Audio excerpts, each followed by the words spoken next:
இது வந்து Sunday vlog. அன்றைக்கி வந்துட்டு என்வி எதுவும் எடுக்கலை, ஏன்னா அன்றைக்கி சஷ்டின்றனால நான் ஃபாஸ்டிங் இருப்பேன். மதியானத்துக்கு சாம்பார் சாதம் ரெடி பண்ணேன்.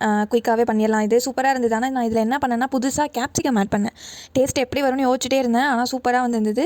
டேஸ்ட்டும் பார்க்காம சமைச்சேன். சாம்பார் சாதத்துக்கு வந்து புதினா மல்லித்தலை இதெல்லாம் போட்டு துவையல் ஒன்று ரெடி பண்ணி தான் மதியானத்துக்கு லஞ்ச் பண்ணியிருந்தேன்.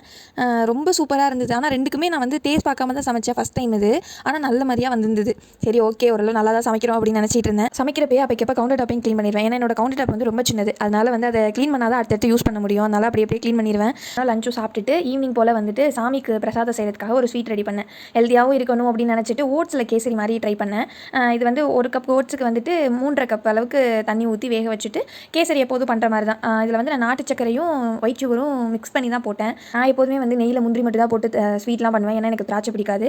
அதே மாதிரி ரெடி பண்ணிவிட்டு ஈவினிங் வந்து வீட்டில் சாமி கும்பிட்டுட்டு அப்புறம் கொஞ்சம் நேரத்துக்கு அப்புறம் கோயிலுக்கு போனோம். இது யூஸ்வலாக நான் எப்போதும் போகிற கோயில் தான். அந்த கோயில் எனக்கு ரொம்பவே பிடிக்கும். நல்லா சாமி கும்பிட்டுட்டு வந்தாச்சு.